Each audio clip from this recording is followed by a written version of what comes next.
President William Ruto has abandoned the bottom-up economic transformation agenda, and he has, without notice, moved the country into top-down transformation agenda.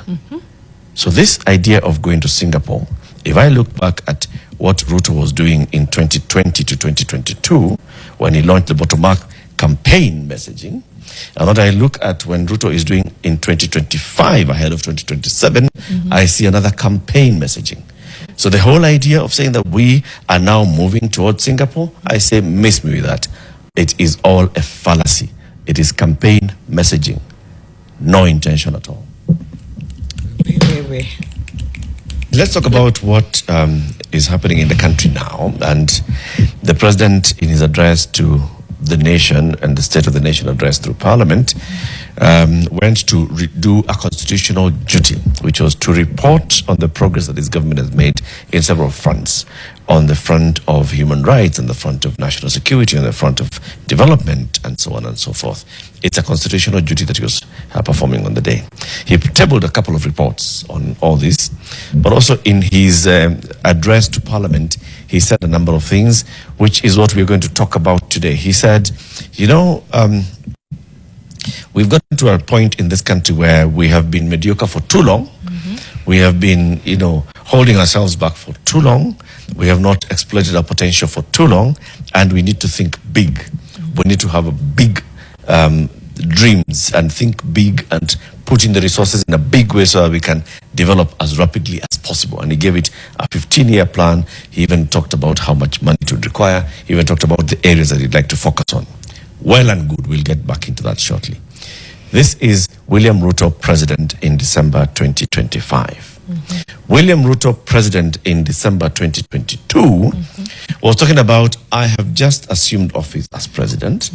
As I was campaigning, I said, this country has for a long time had a wrong approach to governance and development. And the wrong approach has been, things are fed to the top, and then it trickles down to the bottom. Right. And we've got to change these metrics. We have to have a country where the bottom, where the majority are, where the most vulnerable are, we take resources there, we empower them, we engineer systems that help them to grow, and then it moves up. Okay? He was not the only one. The global leaders were moving in that direction, all of them talking about, in one way or the other, bottom-up transformation of the country. He was elected on the grounds of the bottom-up economic transformation. When he became president, he launched the bottom-up economic transformation, where he said, we want to go and empower those at the bottom of the pyramid. We want to put our money and our resources and our effort in supporting the bottom of the pyramid, and even broke it down into 5 pillars. He said, we are going to have MSMEs development by supporting micro, small, and medium enterprises. We are supporting a huge chunk of our economy to grow.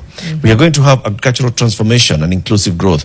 We are going to have farmers being supported with input. We are going to look at how we can support farmers with, you know, access to water, access to market, organization, so that farmers then benefit from what they're doing at the farm. We are going to support them in coming up with agro-processing factories and so on and so forth. So that this agriculture cannot just be a food producer, but also a jobs producer. We are going to look at housing and settlement. Many people at the bottom who don't have access to affordable housing. How do we bring affordable housing to the bottom? When you take care of the basics, food, you take care of housing. You take care of, you know, jobs so they have an income so they can afford clothing. You're sorting them out. The other big thing we must do is sort out the healthcare. Make sure that our healthcare is affordable and accessible. That it's as lower cost as possible for the people of Kenya. So UHC was a big one. And then let's have the digital transformation, digital superhighway, so that the young people, even in agriculture, can use digital access, can have access to digital. MSMEs have access to digital. That's how you empower them, right? He was elected on that front. Last month when he went to Parliament, he talked about going to Singapore and becoming this big thing that we are doing. And he came up now with a new idea, new focus area, where he says we are going to focus on big projects. We're going to focus on transport, enabling transport. Let's tarmac the superhighways. Let's extend the railway. Let's work on our airports. We are going to focus on mega infrastructure projects like dams, 50 mega dams and smaller dams. Right. We're going to focus on energy, growing our energy from 2,300 to 10,000 megawatts. Good things, spending a lot of money on. If you look at those two things, one is bottom up in its approach. The new one is top down in its approach. Yeah. President William Ruto has abandoned the bottom up economic transformation agenda, and he has, without notice, moved the country into top down transformation agenda. So this idea of going to Singapore, if I look back at what Ruto was doing in 2020 to 2022, when he launched the bottom up campaign messaging, and what I look at when Ruto is doing in 2025 ahead of 2027, I see another campaign messaging.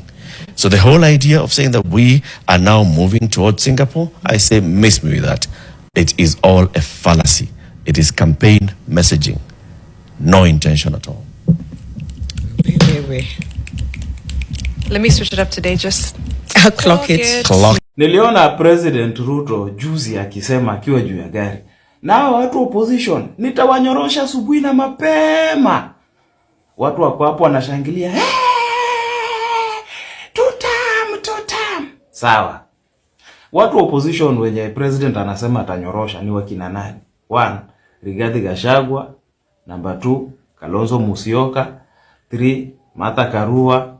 4, Matiang'i. 5, nao wengine wakina Eugene Wamalwa ndio watanyoroshwa asubuhi. Sawa, tuseme amewanyorosha asubuhi, ameapishwa. Kutumia kura yenu nyinyi wenye mnahetu wa Kikuyu, mnasema you are going kwa hii ballot ya 2027 to teach Kikuyu a lesson. Sasa tuseme mmefaulu, mmewatich wa Kikuyu lesson, Ruto amerudi kiti, for another term. My question is, Rigathi Gachagua ni maskini? Haezi kula, haezi fanya mambo yake kwa sababu Ruto amerudi second term. Kalonzo Musyoka izipua. Ruto akirudi second term, mambo yake itasimama. Matiang'i ni maskini? Martha Karua ni mtu maskini? Eugene Wamalwa izipua? Hapana. Aya, wao pia wamesema sawa, umerudi second term, hatuna shida. After there, nani atakuwa ananyoroshwa asubuhi kila siku? Ni nyinyi wenye mnaimba tu tamsai. Kwa sababu mnafikiri Ruto akisema anaenda kunyorosha opposition, mnacheka Gachagua. Mnacheka Kalonzo. Hao ndio watanyoroshwa. You think hiyo loss itakuwa ni yao? Mimi nataka niambie wa Kenya, don't trust huyu mtu na power. Power is too sweet. I'm telling you, power is too sweet. Hata Uhuru Kenyatta ni vile tu ni mtu alizaliwa kwa hiyo power. Ni kitu alikuwa amezoea. Hakutaka kungangania, but angechange hata katiba. Alikuwa na huo uwezo. Naona kabisa yaweza kuwa na huyu jamaa anaweza badilisha katiba. Atoe term limit. Power is too sweet. You saw what Moi did with power. I'm warning people who are singing 2 term. Mtarudi hapa kwa mtandao kwanza kumobilize watu waende maandamano. We have a chance to change this country in 2027. Let us not go to this election with spirit of revenge kwa Wakikuyu. It will cost us. I'm telling you. Hii mambo kusema wacha tuumie sisi wote. Wacha tuumie. Now, the William Ruto you know now will not be the William Ruto in 2028. Right now, you know a very gentle guy who's trying to be nice to everybody, launching projects all over the place, borrowing money, trying to complete projects because he wants to make you happy. Piga your kura 2027, utamujua 2028. That's when you will know the real, actual William Ruto. Na siku William Ruto ataleta referendum ya extend presidential term limit, na warigi hiyo referendum ipitishwe, musiseme sikuwaambia. Mumelalia masikio sana. Kila siku ninawalilia, tafadhali ndugu zangu, stop being partyless and leaderless. You will remain jobless. Hamski Kahneman amelipa na Kasongo. Ulinunuliwa. Sawa? Nilinunuliwa nikupea good advice. Nilinunuliwa nikufanyie civic education. Nilinunuliwa nikufungue akili. Common sense. Ati black chocolate ni fine melanin bana kutoka nikapate. Kanapenda kenye mi wanapenda, so kanapenda toto chupa na haga nono. Madam na kudai, umedunga mini na unapenda mangwai. Una dance fit, unawacha nikismile. Ama niko high, jua lies, nice. Kono moja mbele, gine yende rembe. Baila, baila